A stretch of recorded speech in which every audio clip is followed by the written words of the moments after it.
சிந்தப்பட்ட ரத்தமே, விலையேற பெற்ற வல்ல ரத்தமே. சொல்லுங்க, எங்கள் இயேசு கிறிஸ்துவின் ரத்தம், இயேசு கிறிஸ்துவின் ரத்தமே, எனக்கு விலையாக சிந்தப்பட்டது.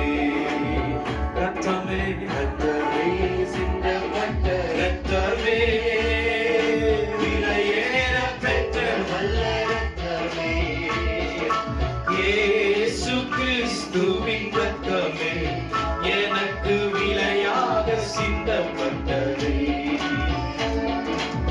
பாவங்கள் யாவையும் கழுவி என்னை பரிசுத்தமாக்கிய நல்ல ரத்தமே, பாவங்கள் யாவையும் கழுவி என்னை பரிசுத்தமாக்கிய நல்ல ரத்தமே, சுத்தமன சாட்சியை எனக்கு தந்து நன்மைகள் எனக்காய் பேசுகிற தெளிக்கப்படும் பரிசுத்த ரத்தமே, தெளிக்கப்படும் பரிசுத்த ரத்தமே, ரத்தமே சிந்தப்பட்ட ரத்தமே, எனக்கு விலையாக சிந்தப்பட்டதே,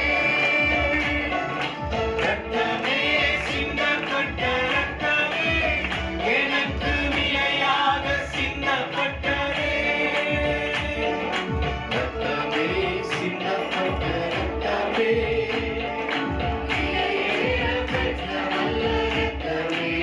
இயேசு கிறிஸ்துவே, இயேசு கிறிஸ்துவின் ரத்தமே, எனக்கு விலையாக சிந்தப்பட்டது. ரத்தமே சிந்தப்பட்ட ரத்தமே, விலையேற பெற்ற வல்ல ரத்தமே, இயேசு கிறிஸ்துவின் ரத்தமே, எனக்கு விலையாக சிந்தப்பட்டது. ரத்தமே சிந்தப்பட்ட ரத்தமே, விலையேற பெற்ற ரத்தமே, ரத்தமே சிந்தப்பட்ட ரத்தமே, எனக்கு விலையாக சிந்தப்பட்டதே. அந்த வேலையை அவர் எப்படி நிறைவேற்றி முடித்தார் என்பதை ಕಾಣ್ಬಿಕ್ಕುಂ ವಿಧಮಾಯ್ இந்த 7 ವಾರ್ತೆಗಳು ಇರುತ್ತದೆ. ಯೇಸು ಸ್ವಾಮಿಗೆ ಈ ಭೂಮಿಯಲ್ಲಿ ದೇವರು ಕೊಟ್ಟಿರುವ ಜವಾಬ್ದಾರಿಗಳನ್ನು ಯಾವ ರೀತಿ ಅವರು ನಡೆಸಿಕೊಟ್ಟರು ಎಂಬುದಾಗಿ 7 ವಾಕ್ಯಗಳು ಅವರಿಗೆ ಉದಾಹರಣೆಯಾಗಿದೆ. இதை நம்ம புரிஞ்சுக்கணும்னா ஆதியாகமம் 3ஆம் அதிகாரத்துக்கு போகணும். அங்கிருந்து தான் இது ஆரம்பிக்குது. ಆದರೆ ಇದನ್ನು ನಾವು ಅರ್ಥ ಮಾಡಿಕೊಳ್ಳಬೇಕಾದರೆ ಆದಿಕಾಂಡ ಪುಸ್ತಕ 3ನೇ ಅಧ್ಯಾಯಕ್ಕೆ ನಾವು ಹೋಗಬೇಕಾಗಿದೆ. ஆண்டவர் மனிதனை சபிக்கும் பொழுது இந்த சாபம் கிடையாது, இது ஒரு நியாய தீர்ப்பு. மனிதனுடைய கிரியைக்கு இது ஒரு நியாய தீர்ப்பு. மனுஷன் ஒண்ணு செஞ்சதுனால ஆண்டவர் அவனுக்கு நீ இதை செஞ்ச, அதனால இதனுடைய விளைவு இதுவா இருக்கும்னு சொல்லி சொன்ன காரியங்களை தான் இந்த 3ஆம் அதிகாரத்திலே நாம் பார்க்க முடியும். ಈ 3ನೇ ಅಧ್ಯಾಯದಲ್ಲಿ ಅವರು ಮಾಡಿದ ಪಾಪಕ್ಕೆ ಸರಿಯಾಗಿ ನ್ಯಾಯ ತೀರ್ಪನ್ನು ಕೊಡುವುದು ಎಂಬುದಾಗಿ ನಾವು ಇಲ್ಲಿ ಓದುತ್ತೇವೆ. ஒரே ஒரு விஷயம் தான் முழு ஒட்டுமொத்த தேவன் செய்த பார்த்து நல்லது ஆண்டவர் செஞ்சதை கெடுத்துருச்சு. ஒரே ஒரு விஷயம் தான். ಆದರೆ ದೇವರು ಎಲ್ಲವನ್ನು ಮಾಡಿದಾಗ ಒಳ್ಳೆಯದು ಎಂಬುದಾಗಿ ಮಾಡಿದರು. ಆದರೆ ಒಂದೇ ಒಂದು ವಿಷಯ ಇದನ್ನು ಕೆಡಿಸಿ ಹಾಕಿತು. ಆಮೆನ್.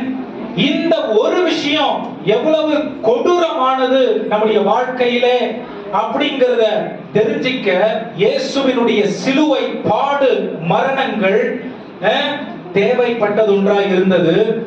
இயேசு கிறிஸ்து இவ்வளவு கொடூரமா அடிச்சு கொள்ள வேண்டிய நிலையில இந்த சிலுவை மரணம் இருக்கணும்னா தேவனுக்கு விரோதமாய் மனிதன் செய்த இந்த ஒரு விஷயம் எவ்வளவு கொடூரமா இருக்கணும்.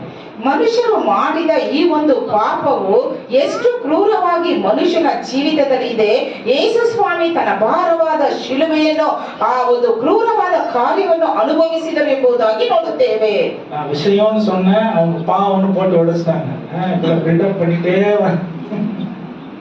ரைட். ஆமா, ஒரு விஷயம். ஆமென். இன்னைக்கு இந்த பாவம் எவ்வளவு கொடூரமானது அப்படிங்கறத நாம் பார்க்க போகிறோம். ಆದರೆ ಈ ಒಂದು ಪಾಪವು ಎಷ್ಟು ಕ್ರೂರವಾದದ್ದು ಎಂಬುದಾಗಿ ಇದನ್ನ ನಾವು ನೋಡುತ್ತೇವೆ. முதல் காரியம் பாவம் என்ன பண்ணுச்சு அப்படின்னா சிந்தையை கெடுத்துருச்சு. ಮೊದಲನೆಯ ಕಾರ್ಯ ಈ ಪಾಪವು ಏನು ಮಾಡಿತಂದ್ರೆ ಮನಸ್ಸನ್ನು ಕೆಡಿಸಿತು. ஆமென், ஹalleluya. ஹalleluya. இந்த மனசு கெட்டு போகும் பொழுது இன்னும் அவங்க பாவம் செய்யல. ஆமென்.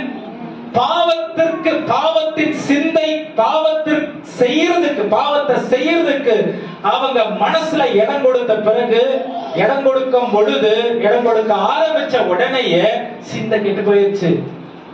ಪಾಪ ಮಾಡುವುದಕ್ಕೆ ಅವರು ಯೋಚಿಸುವಾಗಲೇ ಅವರ ಮನಸ್ಸು ಕೆಟ್ಟು ಹೋಯಿತು. சிந்தை, ஆமென், யோசிக்கிற திறன், திங்கிங் கெட்டு போச்சு. ಅವರ ಮನಸ್ಸು ಕೆಟ್ಟು ಹೋಯಿತು. வாசிக்கலாம் ஒரு வசனம். இது எங்க எப்படிங்க பாவம் செய்யாம எப்படி மனசு கெட்டுறோம்? ஆமென். பாவம் செய்யறதுக்கு செய்யலாமா வேணாமா யோசிக்கிறதுக்கு ஆண்டவர் ஒரு சுதந்திரத்தை கொடுத்திருந்தார் பாருங்க. அந்த சுதந்திரத்தை இவன் ஒரே முதல் முறை தேவனுக்கு எதிராகவே பயன்படுத்த ஆரம்பிச்சதுனால சிந்தை கெட்டு போச்சு. ரோமர் 1:21 வாசிங்க. ரோமர் 1:21. ರೋಮಾಪುರದವರಿಗೆ ಬರೆದ ಪತ್ರಿಕೆ 1ನೇ ಅಧ್ಯಾಯ 24ನೇ ವಚನ. 21ನೇ ವಚನ. ಯಾಕಂದರೆ ದೇವರ ವಿಷಯವಾಗಿ ಅವರಿಗೆ ತಿಳುವಳಿಕೆ ಇದ್ದರೂ ಅವರು ಆತನನ್ನು ದೇವರೆಂದು ಗಣಪಡಿಸಲಿಲ್ಲ, ಆತನ ಉಪಕಾರಗಳನ್ನು ನೆನೆಸಿ ಆತನಿಗೆ ಸ್ತುತಿಸಲಿಲ್ಲ. ಅವರು ವಿಚಾರ ಮಾಡಿ ಮಾಡಿ ಫಲ ಕಾಣಲಿಲ್ಲ. ஆமென். தமிழ்ல அது எங்க இருக்கு வசனம்? தங்களுடைய சிந்தையினாலே அவர்கள் வீணரானார்கள். அவர்கள் தேவனை அறிந்தும், கவனிங்க, அவர்கள் தேவனை அறிந்தும். ஆதாம் ஏவாளுக்கு ஆண்டவர் யாருன்னு தெரியும், நம்மளுக்கும் ஆண்டவர் யாருன்னு தெரியும். வாசிங்க. அவரை தேவன் என்று மகிமைப்படுத்தாமலும் எப்படி ஆதாம் ஏவாள் தேவனை மகிமைப்படுத்தி இருக்க வேண்டும்? அவர் சொன்னதை கீழ்ப்படிவதின் மூலம், அவருடைய கட்டளையை கைக்கொள்வதின் மூலம் அவர்கள் தேவனை மகிமைப்படுத்தி இருக்க வேண்டும். ஆனால் சொந்த புத்திக்கு இடம் கொடுக்கறாங்க. என்ன முடிவு பண்றாங்கன்னா, ஆண்டவரே நீங்க வேணாம். இந்த வசனம் அதுதான் சொல்லுது. அவர்கள் தேவன் இன்னார் என்று அறிந்தோம் என்ன பண்றாங்க? தேவனை மகிமைப்படுத்தாமல். அப்படின்னா வேற எதுக்கோ அங்க மகிமை போகுது, வேற எதுக்கோ அவனுக்கு மகிமை போகுது, இல்ல அங்க பிசாசுக்கு மகிமை போகுது, இல்ல அங்க வேற ஏதோ ஒரு விஷயத்துக்கு மகிமை போயிருது. சிந்தை கெட்டு போயிருச்சு. இப்ப ஆண்டவர் வந்து போதும், வாசிங்க, முடிச்சிருங்க அந்த வசனத்தை. தங்கள் சிந்தனைகளினாலே வீணரானார்கள். உணர்வில்லாதவர். அப்ப எண்ணம் கெட்டு போனதுனால இதயமும் கெட்டு போச்சு. உணர்வில்லாதவர்களுடைய இதயம் இருளடைந்தது. ஆண்டவர் பார்க்க முடியல, ஆண்டவருடைய சத்தத்தை கேட்க முடியல, ஆண்டவருடைய நடப்பு. ஒரே ஒரு பாவம் தாங்க, ஒரே ஒரு பாவம். அதுவும் என்னது? ஆண்டவர் சொன்னதை கேட்காம அவங்களே ஒரு விஷயத்தை முடிவு பண்றதுனால, மைண்ட்ல முடிவு பண்றதுனால ஆண்டவருக்கும் அவர்களுக்கும் தொடர்பு துண்டிக்கப்பட்டுருச்சு. சிந்தை கெட்டு போச்சு, இதயம் இருளடைஞ்சு போச்சு. ஓ, எவ்வளவு பயங்கரமான ஒரு விஷயம் பாவம், பாத்தீங்களா? ஆமென். இந்த பாவம், நிறைய பேர் பாவம் பாவம்னா என்ன நினைக்கிறோம்? கொலை செய்யாதிருப்பாயாக, களவு செய்யாதிருப்பாயாக, இதுதான் பாவம். ஆமென். உலகத்திலேயே பிரதானமான பாவம் தேவனுடைய ஆலோசனைக்கு செவி கொடுக்காமல் இருப்பது, தேவனுடைய சத்தத்துக்கு கீழ்ப்படியாமல் இருப்பது, தேவனுடைய சித்தத்திற்கு அர்ப்பணியாமல் இருப்பது. ஆமென். ஒரு மனுஷன், முதல் மனுஷன் இது எல்லாத்தையும் கொண்டு வந்துட்டான். ஆமென். ஹalleluya. ஒன்னு சொல்லட்டுமா? நல்லா தெளிவா கவனிங்க. வாழ்க்கையை மாற்றக்கூடிய வார்த்தை, நல்லா தெளிவா கவனிங்க. ஒரு மனுஷன் ஆண்டவர் பார்த்து உருவாக்குனாரு. ஆண்டவர் சத்தத்தை கேட்க வேண்டிய இடத்துல அது மட்டும்தான் அவனுடைய கவனத்துல இருக்க வேண்டிய நிலையை விட்டு அவன் ஒரு படி கீழே இறங்கி பாருங்க. எப்பெல்லாம் நீங்க மேல ஏறுறீங்களோ அப்பெல்லாம் தேவனுடைய மகத்துவங்களையும் அவருடைய நாமத்தையும் அவருடைய நடத்துதலையும் அவருக்கு அர்ப்பணிப்பதின் மூலம் நீங்க வெளியே கொண்டு வரீங்க. எப்பெல்லாம் ஒரு படி கீழே இறங்குறீங்களோ பாருங்க, இந்த தள்ளப்பட்ட பிசாசு எங்க இருந்து தள்ளப்பட்டான்? மேல இருந்து. தள்ளப்பட்டவனுடைய சத்தத்தை கேட்க கேட்க நான் கீழே போயிட்டே இருப்பேன். ஆமென். மீட்டெடுத்தவருடைய சத்தத்தை கேட்க கேட்க நான் மேல போயிட்டே இருப்பேன். ಆಮೆನ್. ஆமென். ಆಮೆನ್. இதுதான் வித்தியாசம். ಸೈತಾನನ ಮಾತಿಗೆ ನಾವು ಕಿವಿ ಕೊಡುವುದಾದರೆ ಕೆಳಗೆ ಹೋಗುತ್ತಾ ಇರುತ್ತೇವೆ. ಆದರೆ ದೇವರು ವಿಮೋಚನೆ ಕೊಟ್ಟಂತ ದೇವರ ಮಾತನ್ನು ನಾವು ಕೇಳುವುದಾದರೆ ಉನ್ನತ ಸ್ಥಾನಕ್ಕೆ ಬರುತ್ತೇವೆ. ஆமென். ಆಮೆನ್. ஒரே ஒரு பாவம், இன்னும் பழத்தை பிடுங்கல திங்கல எதுவும் பண்ணல. ஆமென். சிந்தையில அத சாப்பிடலாம். ஆமென். ஹalleluya. உலகத்தின் மிகப்பெரிய பாவம் கீழ்ப்படியாமை. ஆமென். தேவன் சொன்னதை சொன்னபடியே செய்யாமல் அவர் சொன்னதை அவர் சொல்லாததை நாம் அவர் சொன்னதாக எடுத்துக்கொண்டு செய்வது பிசாசுக்கு கீழ்ப்படுகிற ஒரு காரியம். ஆமென். அப்ப ஃபர்ஸ்ட் எது கெட்டு போச்சுன்னா புத்தி கெட்டு போச்சு. அப்ப ஆண்டவர் வந்து ஆதாமுக்கு என்னென்னலாம் கொடுக்கிறாரு? என்னென்னலாம் கொடுக்கிறாரு? நீ பார்த்து பேர் வைக்கிறதுதான் பேரு, நீ பார்த்து செய்யறதுதான் செயல். நீ நான் உருவாக்கினதை நீ என்ன பண்ணுமா? பழுகி பெருகி பூமியை நிரப்பு ஆண்டவர் சொல்றாரு. இந்த ஆசீர்வாதத்தை இழந்துட்டான், மூளை வேலை செய்யாம போயிடுச்சு. ஆமென். தேவன் கொடுத்த அந்த ஞானம் வெளிப்படாமல் போயிடுச்சு. ஆமென். பாவம் இதை செய்யும். ஹல்லேலூயா. பயமா இருக்குது பேசப்படுது. எப்படிங்க இதெல்லாம் சொல்றீங்க? ரெண்டு அதாயிடுச்சு. ரெண்டாவது ஆண்டவர் சொன்னார், இந்த பழத்தை தின்ன உடனே நீ சாகவே. சாவு வந்துருச்சுங்க பூமியில. பாவம் எதை கொண்டு வந்துருச்சு? சாவை கொண்டு வந்துருச்சு. வாசிங்க ரோமர் 1ஆம் அதிகாரம் 12ஆம் வசனம். ரோமர் 5ஆம் அதிகாரம் 12ஆம் வசனம். இப்படியாக ஒரே மனுஷனாலே பாவமும் பாவத்தினாலே மரணமும், எப்படியாக ஒரே மனுஷனாலே பாவமும் பாவத்தினாலே மரணமும், பாவத்தினாலே மரணமும் உலகத்திலே பிரவேசித்தது போலவும், உலகத்தில் பிரவேசித்தது போல. போதும். ஆமென். உலகத்துல ஒரே மனுஷனால என்ன வந்துருச்சு? பாவம் வந்துருச்சு. ஒரே மனுஷனால மரணம் வந்துருச்சு. இதுக்கு இடைப்பட்ட காலத்துல ஆண்டவர் எதெல்லாம் இவன் மீது இவனுக்கு ஆளுகையை கொடுத்தாரோ எல்லா ஆளுகையையும் இழந்துட்டான். புத்தி கெட்டு போனதுனால, இதயம் இருள் அடைஞ்சதுனால என்ன பண்ணோன்னு தெரியல. ஆண்டவரோட தொடர்பும் இல்ல, பாவம் குறுக்க நிக்குது, வாழ்க்கைய கெடுத்துக்கிட்டான். அவன் தேவன் செய்ய சொன்னதை செய்யாம தன் இஷ்டத்துக்கு ஒரே ஒரு காரியத்தை செஞ்சதுனால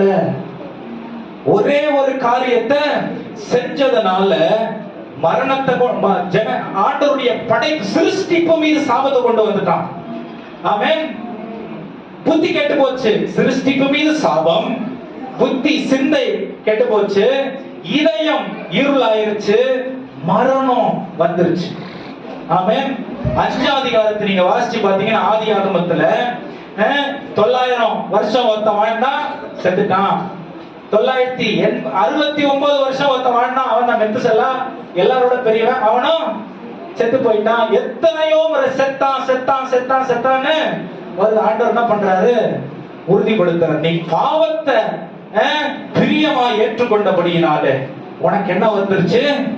சாபம் வந்துருச்சு. இது வரைக்கும் சாவுன்ற பெயர் அங்க எங்க அவர்கள் ஃபர்ஸ்ட் எங்க கொண்டு வந்தானா? அவன் வீட்டுல கொண்டு வந்துட்டான். சொந்த பிள்ளைகளே ஒருத்தன் அந்த பாவத்தை இன்னும் கூர்மையாக்கி வெளிப்படுத்தினதுனால அங்க சொந்த சகோதரனை கொண்டுட்டான். சாவு வந்துருச்சு. ஆமென். ஆண்டவர் சொன்ன சாபம் ஒருவேளை ஆதாமுக்கு தெரியல, ஆதாமுக்கு வரல, ஆனா அவன் உயிரோடு இருக்கும் பொழுதே அவனுடைய மகனுக்கு. ஆமென். இன்னைக்கு நிறைய பேர் ஜீவனோட இருக்கோம். கண்ணு முன்னாடியே தாத்தா பாட்டி எல்லாம் வயசானா இருக்கிறோம். ஆனா அவங்க பிள்ளைங்க இறந்து போற ஒரு ஒரு வேதனை, எவ்வளவு பெரிய வேதனை இல்ல. நான் சாவ ஆயத்தமாயிட்டேன், நான் செத்து போறேன், பரவாயில்ல, என் பிள்ளைங்க செத்து போயிட்டாங்க, கண்ணு முன்னாடியே செத்துட்டாங்க, இப்படி ஆயிடுச்சு அப்படி ஆயிடுச்சு. இது சாபத்தின் விளைவு. மனுஷன் தனக்கு இப்ப ஆண்டவர் எதை மீட்டெடுக்கிறாருன்னு தெரிஞ்சுக்கணும்னா, இதை தெரிஞ்சுக்கிட்டாதான் ஆண்டவராகிய இயேசு கிறிஸ்து செய்த அந்த தியாகம் எவ்வளவு பெருசுன்னு நம்மளால புரிஞ்சுக்க முடியும். ஆமென். பாவனா ரொம்ப அப்படியே சாதாரணமா கடந்து போயிடும் இல்ல. பாவனா ரொம்ப அப்படியே ரொம்ப ஃப்ரீயா ஒரு மன்னிப்பை கேட்டா ஆண்டவரே மன்னிச்சிருவாரு. அது அவ்வளவு ஈஸி இல்ல. ஆமென். அது எவ்வளவு கொடூரமானதுன்னா இயேசு கிறிஸ்து அவ்வளவு கொடூரமா சாகணும். ஆமென். இயேசு கிறிஸ்துவுடைய சிந்தை கூட பாருங்க, அந்த வாரம் முழுவதும் இன்னொன்னு தெரியுமா, அந்த என்ன சொல்றது, 7 நாளைக்கு முன்னாடி குருத்தோலை ஞாயிறன்று இயேசு கிறிஸ்துவை ஆரம்பிச்சு வைக்கிறாரு. என்ன பண்றாரு, எனக்கு என்னுடைய எஜமானனுக்கு வேணும், போயிட்டு அந்த கழுதைய புடுங்க கேட்டு போய் வாங்கிட்டு வாங்க அப்படின்னு கேட்கிறாரு. ஆமென்.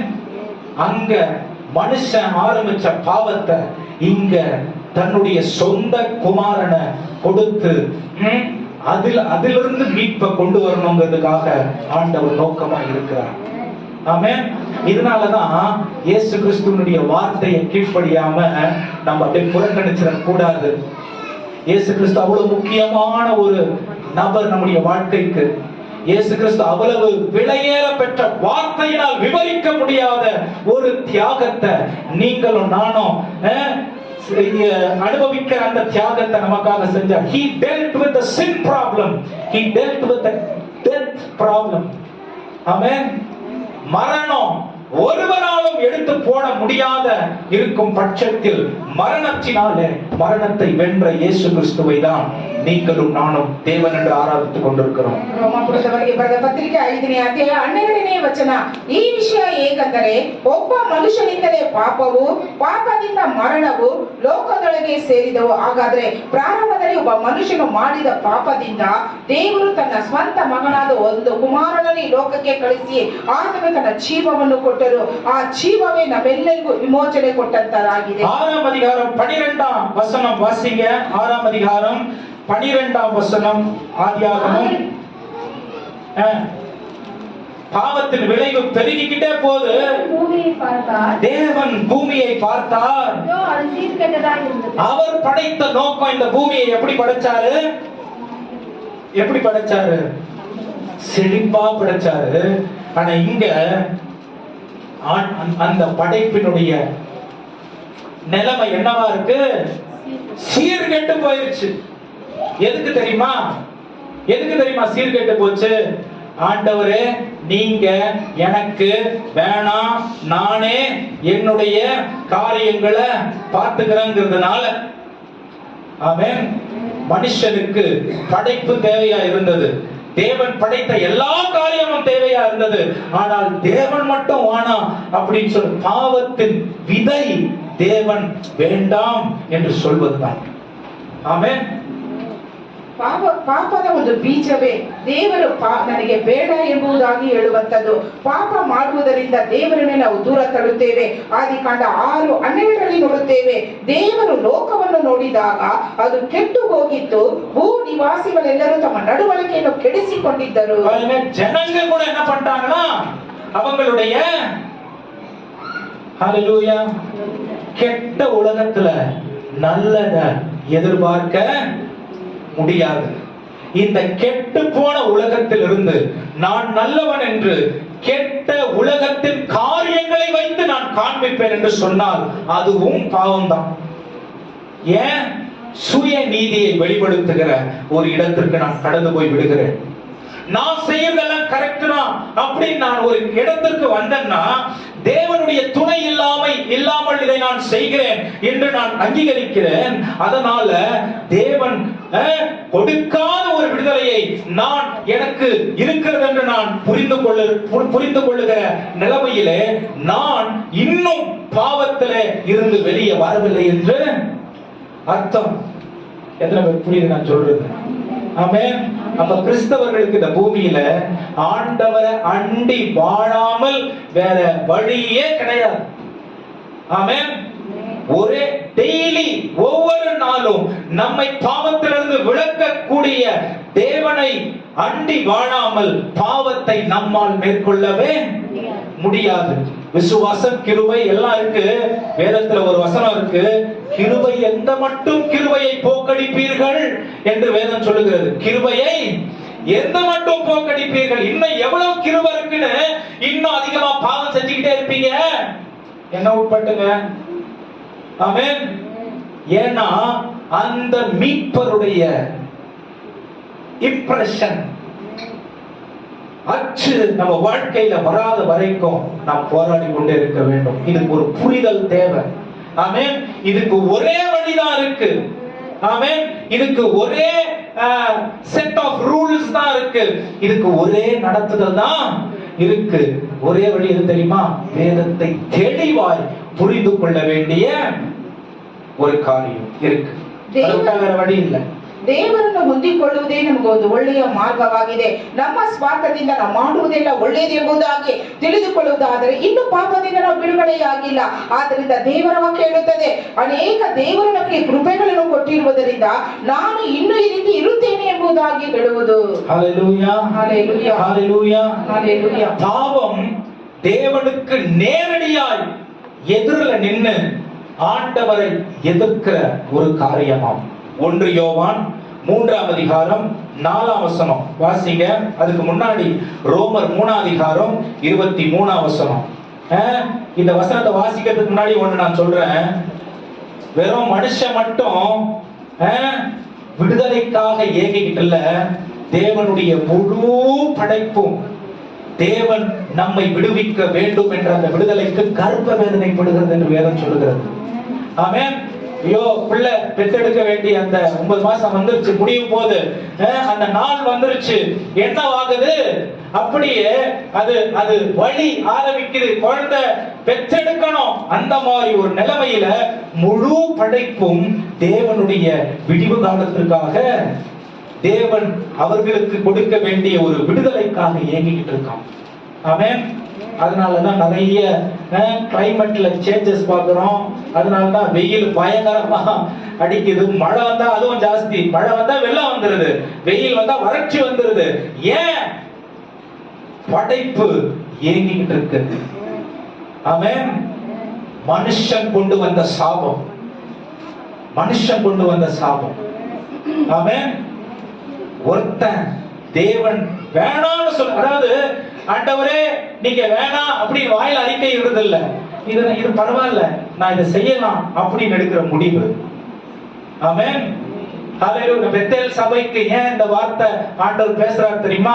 பெத்தேல் சபை போற போக்குல நம்ம இஷ்டத்துக்கு வசனத்துக்கு விரோதமா கலாச்சாரங்கள் கற்றுக் கொடுக்கிற, உலகத்தில் காலங்காலமா மனிதர்கள் தங்களுடைய சௌகரியத்திற்காக ஏற்படுத்தி கொண்ட காரியத்தை பின்பற்ற வேண்டாம் என்று தேவன் தம்முடைய வார்த்தையினால் எச்சரிக்கை கொடுக்கிறார். ஆமென். அவர் மட்டும்தான் வழி. தூய்மையான அவருடைய நடத்துதலுக்கு நாம் அடிப்பணியும் பொழுதுதான் பரலோகம். ஆமென். ರೋಮಾಪುರದವರಿಗೆ ಬರೆದ ಪತ್ರಿಕೆ 3ನೇ ಅಧ್ಯಾಯ 23ನೇ ವಚನ. ಎಲ್ಲರೂ ಪಾಪ ಮಾಡಿ ದೇವರ ಮಹಿಮೆಯನ್ನು ಹೊಂದದೆ ಹೋಗಿದ್ದಾರೆ. 1ನೇ ಯೋಹಾನ 3:4ನೇ ವಚನ. ಪಾಪ ಮಾಡುವ ಪ್ರತಿಯೊಬ್ಬನು ಅಧರ್ಮವನ್ನು ಮಾಡುವವನಾಗಿದ್ದಾನೆ, ಪಾಪವು ಅಧರ್ಮವೇ. ஆமென். ஆமென். ஹல்லேலூயா. ஹல்லேலூயா. நான் எல்லாருக்கும் தானம் தர்மம் செய்றேன், நான் நல்ல ஏழைகள் எல்லாம் பார்த்துக்கிறேன் அப்படின்னு நான் பூமியில இதெல்லாம் செய்து என்னுடைய பாவம் மன்னிக்கப்படாமல் இருந்தால் நான் என்ன செய்யறேன் பைபிள் சொல்லுது? பாவம் எது? அதர்மம், அநீதி. நீதிக்கு அப்ப நீதியானவர் யார் மட்டும்தான்? தேவன் மட்டும்தான். ஹல்லேலூயா. இனிமே பார்க்கலாம் அவர் எப்படி இதை மீட்டெடுக்கிறார். அதுக்கும் இன்னொரு வார்த்தையும் சொல்லிட்டு அதுக்கப்புறம் நான் அந்த எப்படி அவர் மீட்டெடுக்கிறார்ன்றத சொல்றேன். ದೇವರು ಮಾತ್ರ ಧರ್ಮ ಸ್ವರೂಪನಾಗಿದ್ದಾರೆ. ಆದ್ದರಿಂದ ಅವರು ಯಾವ ರೀತಿ ನಮ್ಮನ್ನೆಲ್ಲ ವಿಮೋಚನೆ ಮಾಡುತ್ತಾರೆ ಎಂಬುದಾಗಿ ಇನ್ನೊಂದು ವಚನವನ್ನು ನಿಮಗೆ ತಿಳಿಸುತ್ತೇವೆ. ಆಮೆನ್. இந்த அநீதி எது தெரியுமா? dethroning God and enthroning self.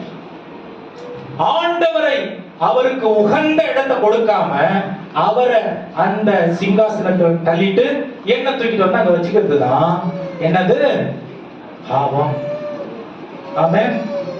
பக்கத்துல பார்த்து கேளுங்க, ஆண்டவர் இல்லாம உங்களுடைய பாவத்தை நீங்க விடுதலையாக்கி கொள்ள முடியுமா? தீர்க்கதரிசிகள் வந்தார்கள், முடியல. ஆசாரியர்கள் வந்தார்கள், முடியல. சாஸ்திரிகள் வந்தார்கள், முடியல. ஆமென். பெரிய பெரிய போதகர்கள் எல்லாம் வந்தாங்க, முடியல. ஆமென்.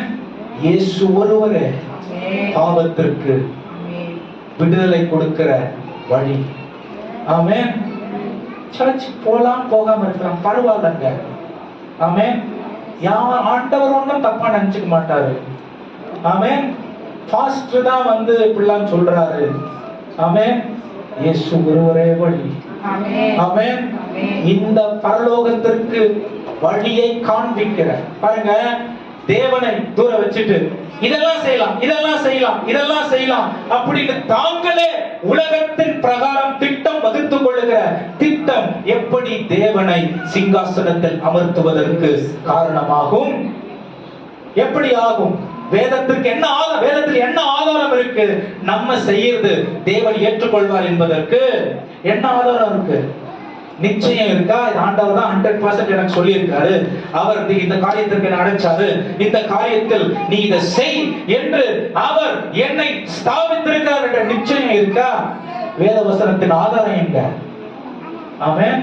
சோ ரொம்ப ஜாக்கிரதையா வாழ வேண்டிய தேவை இருக்கு பிரியமானவர்களே. ನಮಗೆ ಪಾಪದಿಂದ ಬಿಡುಗಡೆ ಕೊಡಲು ಯಾರಿಂದಲೂ ಸಾಧ್ಯವಿಲ್ಲ. ಪ್ರವಾದಿಗಳು ಬಂದರು, ಯಾಜಕರು ಬಂದರು, ಶಾಸ್ತ್ರಿಗಳು ಬಂದರು, ಯಾರಿಂದಲೂ ಸಾಧ್ಯವಿಲ್ಲ. ಆದರೆ ಸಿಂಹಾಸನದಲ್ಲಿ ಕುಳಿತಿರುವಂತಹ ಯೇಸು ಕ್ರಿಸ್ತನು ಮಾತ್ರ ನಮಗೆ ಬಿಡುಗಡೆ ಕೊಡುವುದಕ್ಕಾಗಿ ಬಂದರು. ಒಂದು ವೇಳೆ ಆತನನ್ನು ಸಿಂಹಾಸನದಿಂದ ತಳ್ಳಿ ನಾವು ಆ ಸ್ಥಾನವನ್ನು ಹಿಡಿದುಕೊಳ್ಳುವುದಾದರೆ ನಾವು ಪಾಪ ಮಾಡುವವರಾಗಿರುತ್ತೇವೆ. சோ சிந்தை கெட்டு போச்சா? ஆமென். இதனால என்ன வந்துச்சு? ஆண்டவர் இந்த ஸ்திரியை கூட சபிக்கிறார். ஸ்திரியை சபிக்கும் போது என்ன சொல்றாரு? பிள்ளையை நீ பெற்றெடுக்கும் பொழுது வேதனையோட இன்னைக்கு வந்து நிறைய வாழ்க்கை நான் ஒரு இடத்துல நான் கேட்ட செய்தி, வேத அறிஞர்கள் என்ன தெரியுமா சொல்றாங்க? பிள்ளையை பெற்றெடுத்து 2 நாள்ல முடிஞ்சிற விஷயம் கிடையாது. இன்னைக்கு உள்ள போகும்போது நிறைய பேர் என்ன பண்றாங்க, வழியெல்லாம் என்னால் தாங்க முடியாது, சி செக்ஷன் பண்ணிடலாம், கட் பண்ணி எடுத்துடலாம், 1 நாள் 2 நாள் தானே. ஆமென்.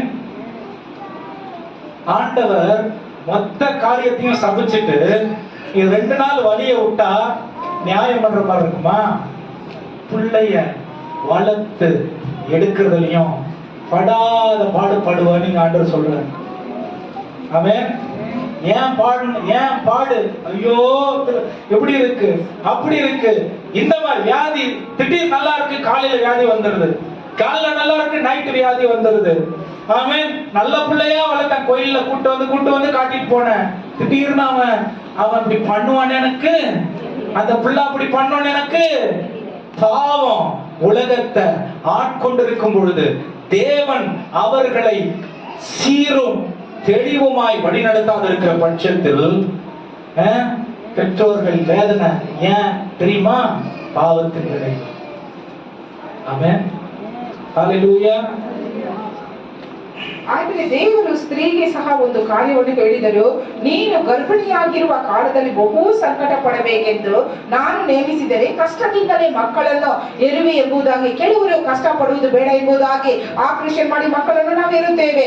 ಆದರೆ ಆ ಮಕ್ಕಳು ನಮಗೆ ವಿಧೇಯರಾಗದೆ ನಮ್ಮ ಮಾತೆಯನ್ನು ಕೇಳದೆ ಸಭೆಯನ್ನೇ ಬೆಳೆಯುತ್ತಾರೆ, ಸಭೆಗೆ ಬರುತ್ತಾರೆ, ಎಲ್ಲ ಮಾಡುತ್ತಾರೆ. ಆದರೆ ಅವರನ್ನು ಬೆಳೆಸುವುದು ಎಷ್ಟು ಕಷ್ಟ ಎಂಬುದಾಗಿ ಪ್ರತಿಯೊಬ್ಬ ತಂದೆ ತಾಯಿಗೂ ಗೊತ್ತಿರುವುದು.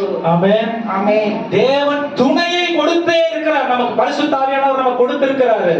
ஆனால் அன்னைக்கு ஆதாமேவளுக்கு தேவன் எப்படி இயேசு கிறிஸ்துவை என்ன சொல்றதுங்க நிழலாய் காண்பித்தாரோ, அவர் உன் தலையை நசுக்குவார், நீ அவருடைய காலை கடிப்பாய் சொல்லுதல்ல. எப்படி ஆண்டவர் வந்து இங்க ஒரு வழி வச்சிருக்காரோ, அடுத்த அதிகாரத்துல பார்த்து அந்த வழி வேணாம். அப்படின்னு அவங்க வழிக்கு அவங்க போயிடுறாங்க. இன்னைக்கு பரிசுத்த ஆவியானவர் நம்ம கிட்ட கொடுத்திருக்காரு. பரிசுத்த ஆவியானவர் வேணா ஒன்னும் வேணாம், எனக்கெல்லாம் தெரியும், நானே என்ன. ஆமென்.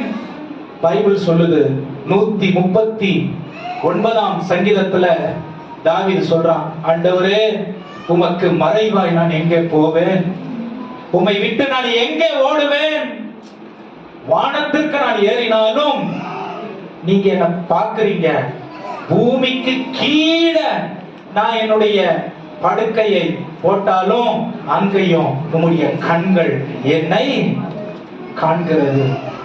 ஆமென். ஆண்டவருடைய துணை இல்லாம பூமியில நம்முடைய பாவங்களை நாமே மன்னித்துக் கொள்ள முடியாது. சோ இவ்வளவு கொடூரமான ஒரு பாவத்தை எப்படி நீங்கள் நான் அப்படியே ஆண்டவரே என்னை மன்னியும், எனக்கு விடுதலை தாரும், இனி நான் செய்ய மாட்டேன் அப்படின்னா விடுதலை ஆயிரும். ஆமென். இங்கதான் இயேசுவினுடைய தியாகம் அவ்வளவு பெருசா இருக்கு. ஆமென். கிறிஸ்தவர்கள் இதெல்லாம் தெரியறதில்ல கிறிஸ்தவங்களுக்கு. ஆமென். பாவம் பண்ணாதீங்க, பொய் பேசாதீங்க, ஓகே, வெளிப்புறமா இதெல்லாம், மனசுக்குள்ள. ஆமென். இயேசு கிறிஸ்து எப்படி ஆணி வேர்ல இருந்து, சிந்தையிலிருந்து, இதயத்திலிருந்து, வாழ்க்கையிலிருந்து மரணம் வரைக்கும் பிசாசு சாபத்தை பாவம் மூலமா கொண்டு வந்துட்டானோ, அதே போல ஒருத்தர் சிந்தையிலிருந்து, இதயத்திலிருந்து, பாவத்திலிருந்து, மரணத்திலிருந்து விடுதலை கொடுக்கிறதுக்கு வரணும். இது மனுஷர்களை வச்சு ஆண்டவர் ட்ரை பண்ணா நடக்கல. ஆண்டவர்ல வச்சு ட்ரை பண்ணல, மனுஷனே ட்ரை பண்ணி, ஆண்டவர் நீங்க வேணாம், நான் பாபேல் கோபுரத்தை கட்டுவேன், நான் சண்டை போட்டு இடங்கள் எல்லாம் ஆக்கிரமிப்பேன், ஜனங்களை எதிர்ப்பேன்.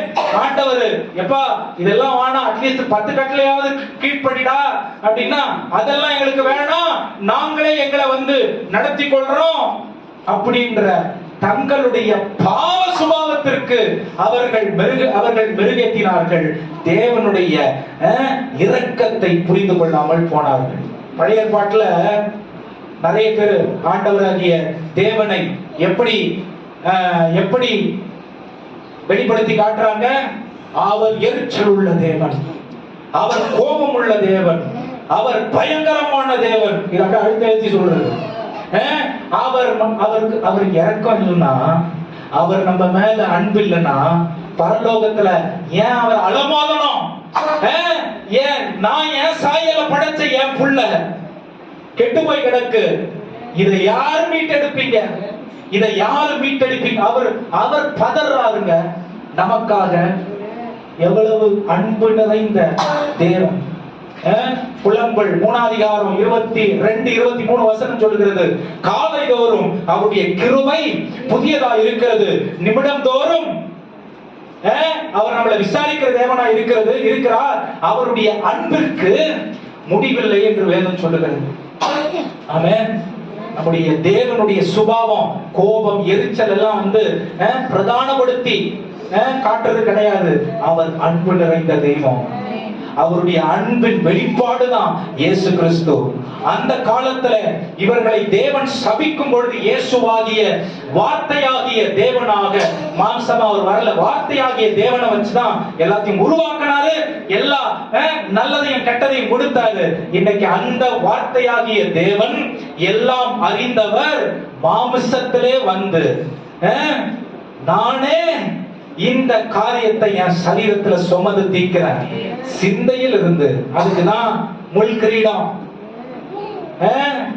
சிந்தை கெட்டு எது முதல்ல கெட்டு போச்சோ, சும்மா சாதாரண முள் கிரீடம் எல்லாம் இல்ல, நல்லா 3-4 இன்ச்சு பெரிய பெரிய முள்ளு சொல்றாங்க.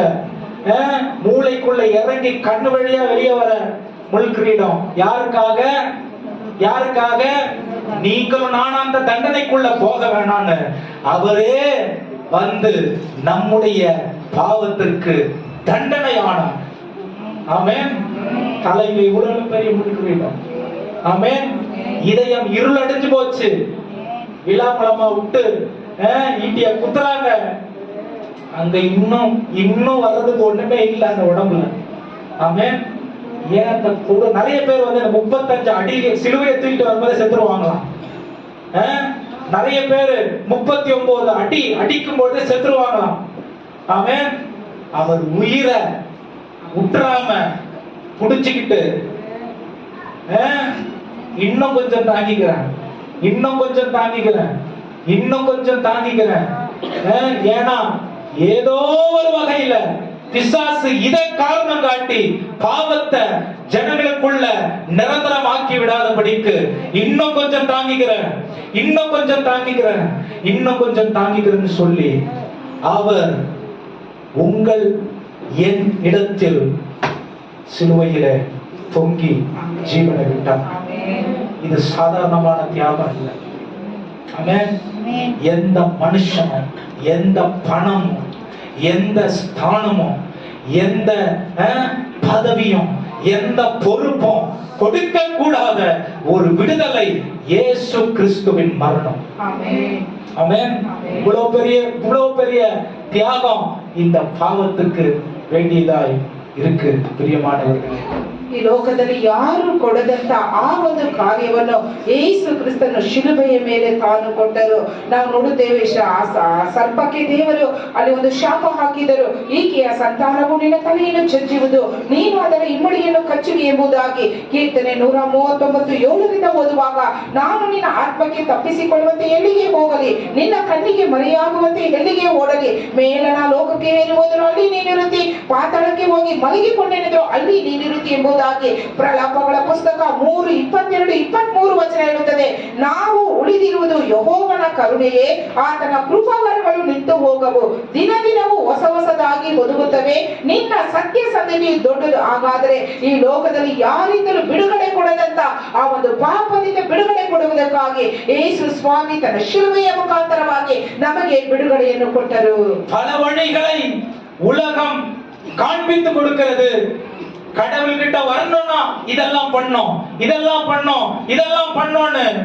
இயேசு கிறிஸ்து, இதுக்குதான் கிறிஸ்தவம் ரொம்ப ரொம்ப விசேஷமான ஒரு வழி. உலகம் முழுவதும் ஆண்டவர், நீ கடவுளை தேடணும்னா இதெல்லாம் பண்ணணும், இதெல்லாம் விட்டுறணும், அதெல்லாம் விட்டுறணும், இதெல்லாம் செய்யணும், அதெல்லாம் செய்யணும், இங்க வரணும், அங்க போகணும். ஆமென். இன்னைக்கு கிறிஸ்தவங்களும் இதெல்லாம் செஞ்சுக்கிட்டு இருக்காங்க. ஆமென். கிறிஸ்தவங்களும் இதெல்லாம் செஞ்சுக்கிட்டு இருக்காங்க. நான் பைபிள் என்ன தெரியுமா சொல்லி கொடுக்குது? உலகம் கற்றுக் கொடுக்கிறது, நீ ஏறி வா, நீ கிட்ட வா, நீ வேற இடத்துல இருந்து இன்னொரு இடத்துக்கு வான்னு. ஆனா வேதம் என்ன சொல்லி கொடுக்குது தெரியுமா? நான் இறங்கி வரேன் உன்னை தேடி. ஆமென். நான் இறங்கி வரேன். ஏன்னா உன்னை நீ விடுதலை ஆக்கிக்க முடியாது. நான் இறங்கி வரேன் உன்னை தேடி. இதோ யோவான் 3:16 ವಾಸಿಗೆ, ದೇವರ ತಮ್ಮಡಿ ಒರೇ ಪೇರಾದ ಕುಮಾರನೇ, ದೇವರು ಲೋಕದ ಮೇಲೆ ಎಷ್ಟೋ ಪ್ರೀತಿಯನ್ನು ಕೊಟ್ಟು ತನ್ನ ಒಬ್ಬನೇ ಮಗನನ್ನು ಕೊಟ್ಟನು. ಆತನು ನಂಬುವ ಒಬ್ಬನಾದರೂ ನಾಶವಾಗದೆ ಎಲ್ಲರೂ ನಿತ್ಯ ಜೀವವನ್ನು ಪಡೆಯಬೇಕೆಂಬುದೇ ಆತನ ಉದ್ದೇಶ. என்ன பண்றாரு?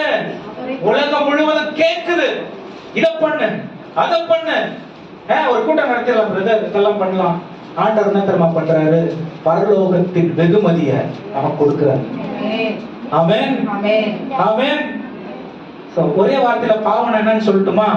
absence of God is presence of sin. தேவன் இல்லாத இருக்கிற இடம் பாவத்தினுடைய வெளிப்பாடா இருக்கிறது. ஹalleluya.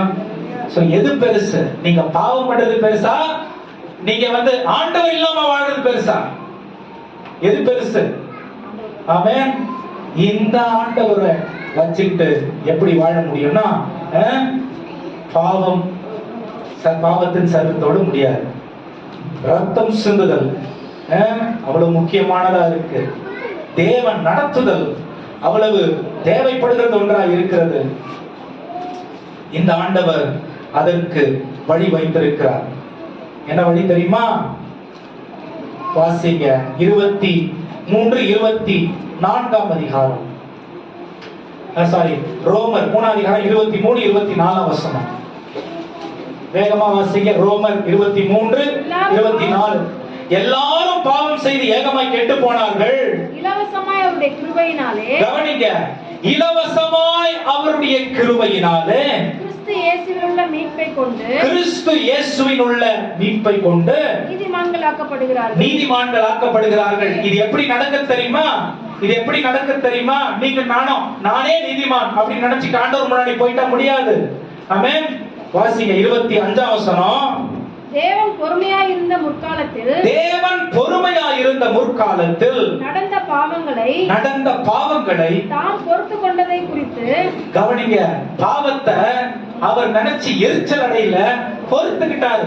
ஏன்னா எத்தனை முறை நோவா காலத்தை போல ஜனங்களை அழிச்சு போட்டுறது, எத்தனை முறை அழிச்சு போட்டுறது ஜனங்களை தாம் பொறுத்து கொண்டார். ஆமென். ஆண்டவருடைய குணாதிசயம்.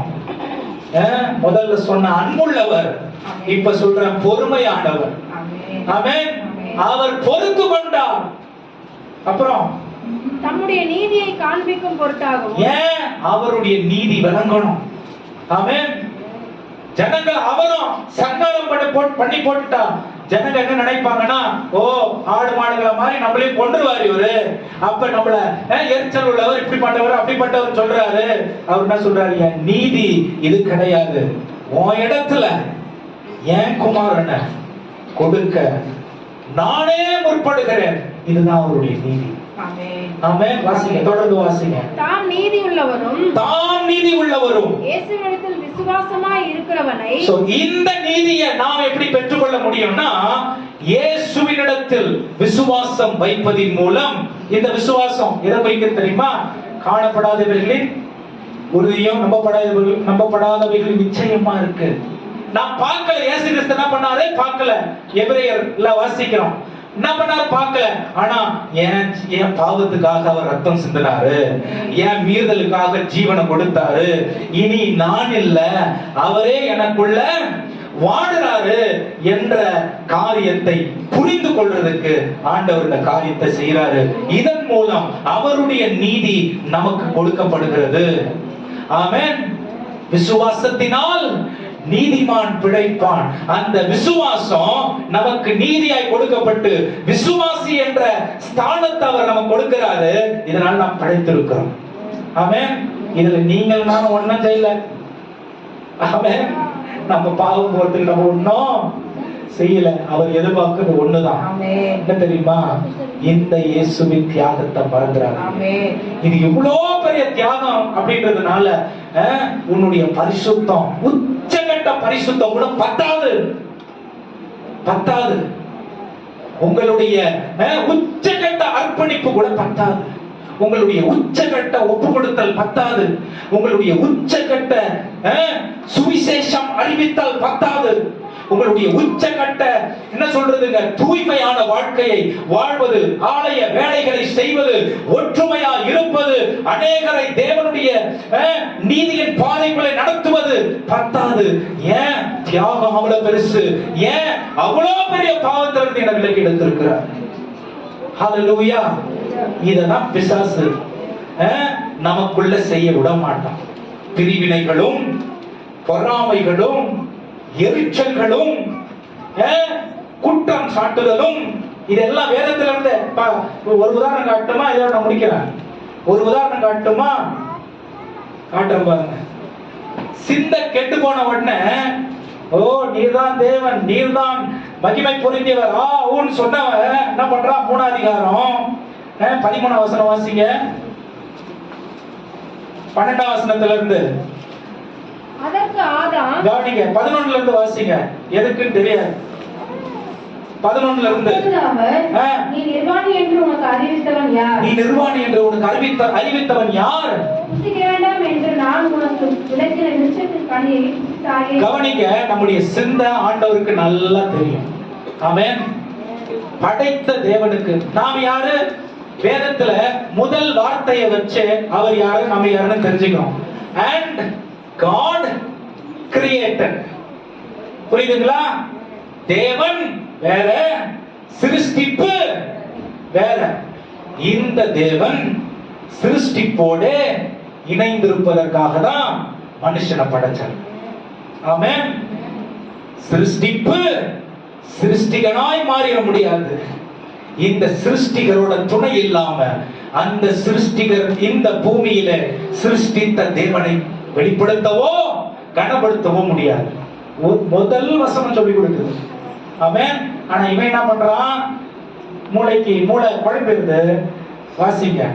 அதற்கு ஆதாம் என்னுடனே இருக்கும்படி, கவனிங்க, என்னிலிருந்து எடுக்கப்பட்டவள் அப்படின்னு கொண்டாடினவன் இங்க என்ன பண்றான்? என்னுடனே இருக்கும்படி தேவரீர் தந்த ஸ்திரீயானவள். ஆண்டவர் குறை சொல்றான். குறை சொல்ற புத்தி எங்க வந்துச்சு? ஏதேன்ல வந்துச்சு.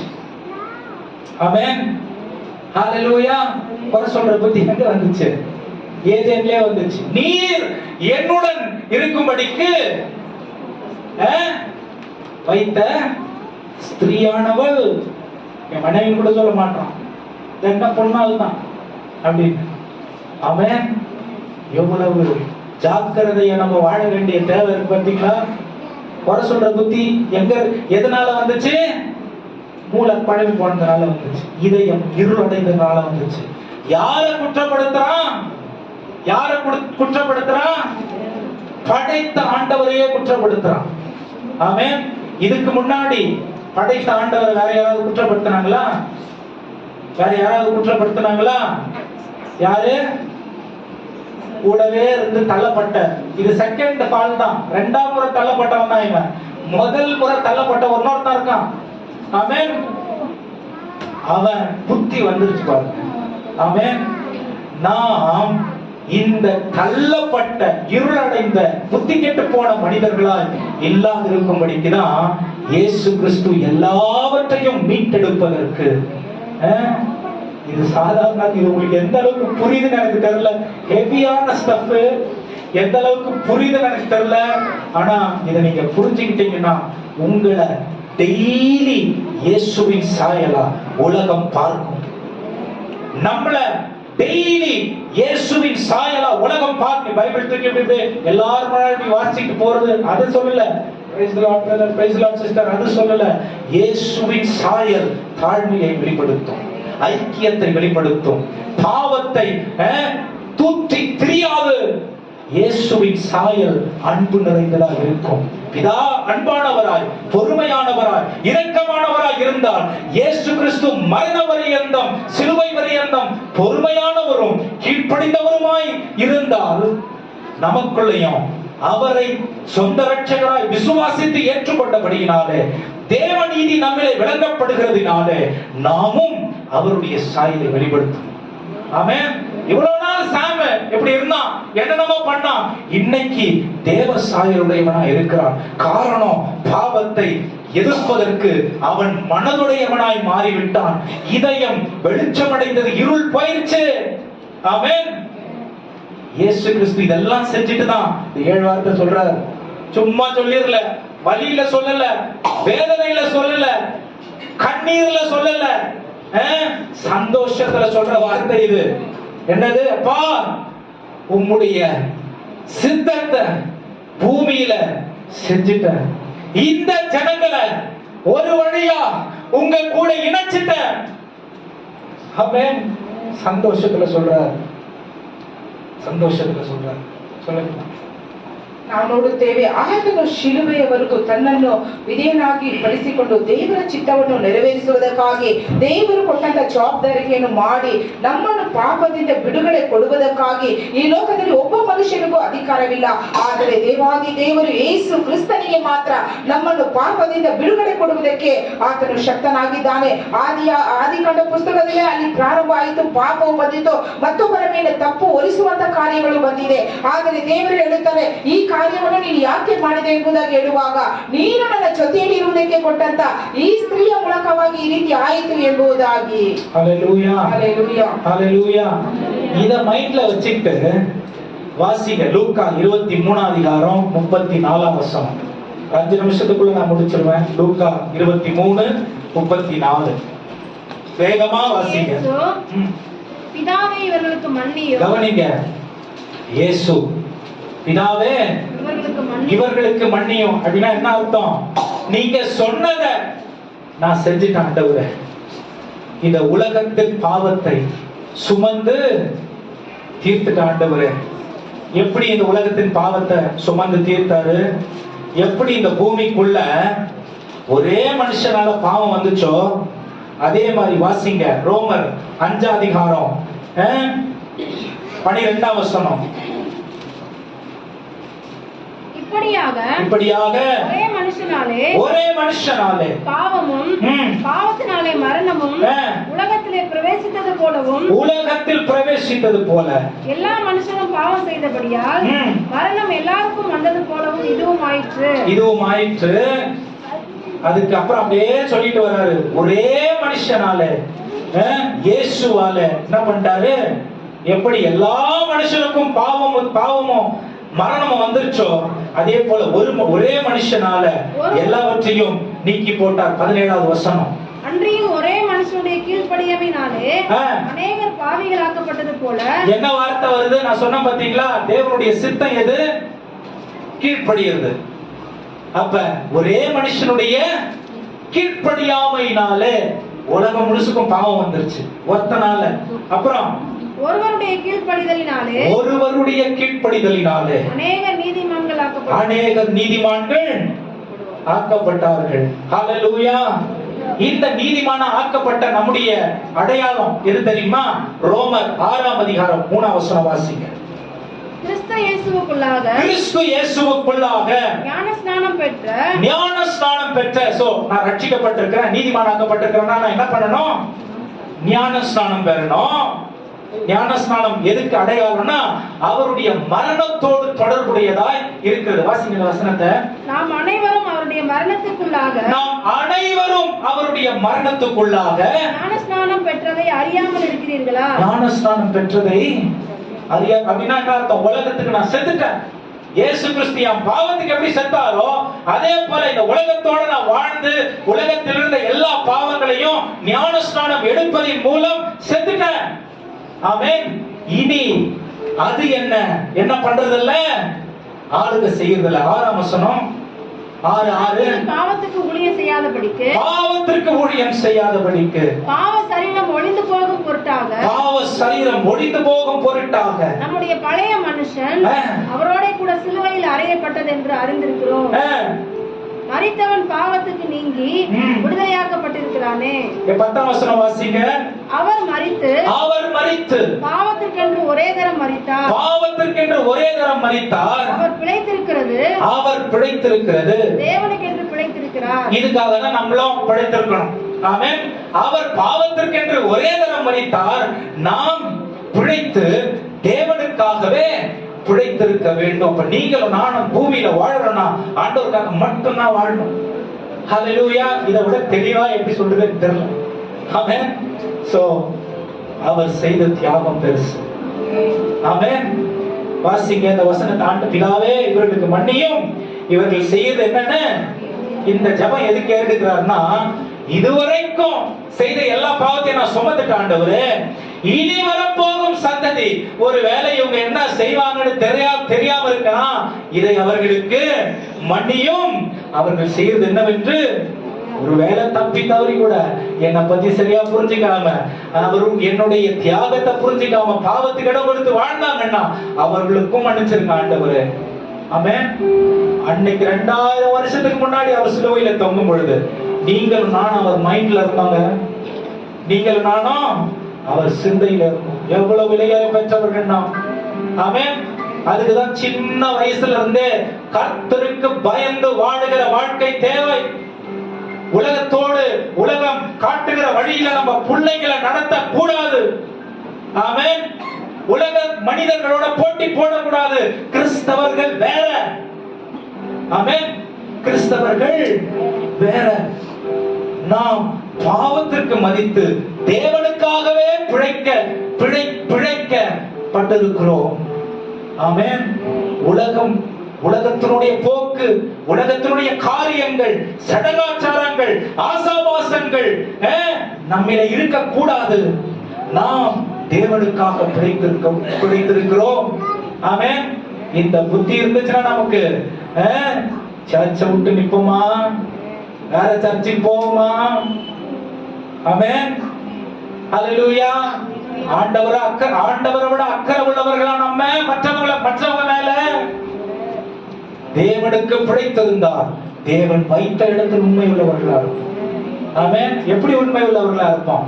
ஆர்வத்தோடு அவருக்காக செயல்படுகிறவர்களா மாறி.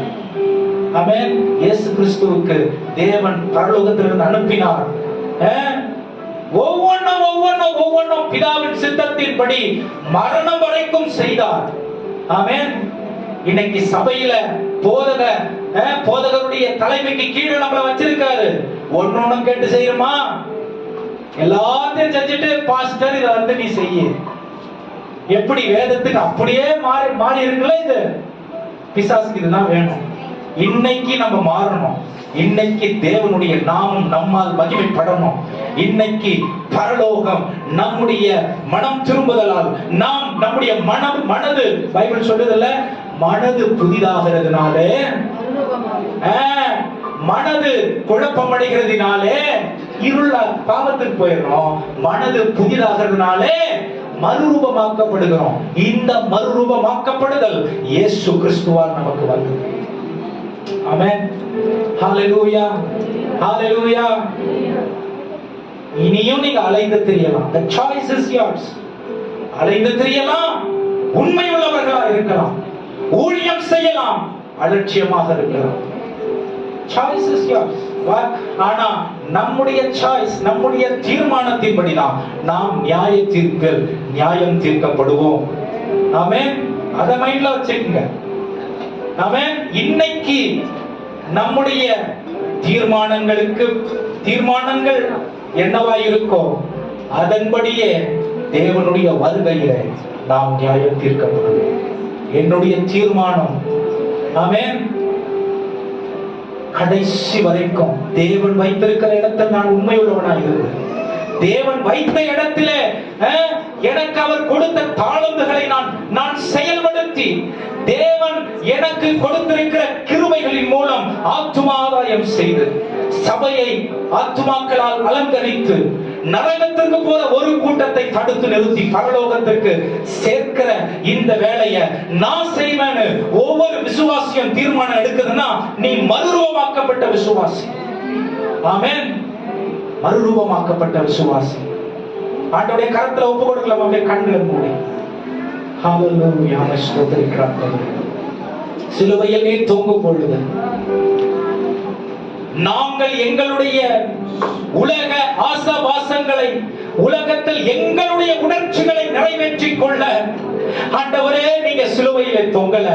தேவனுக்கு கிறிஸ்து பிதாவின் சித்தத்தை செய்வது போல நீங்களும் பூமியில் அவருடைய சித்தத்தை செய்யுங்க ஆண்டவரே கொடுத்த அந்த வாக்கை பற்றிக் கொள்வதற்கு எங்களுக்கு இந்த வழியை திறந்திருக்கிறீங்க ஆண்டவரே.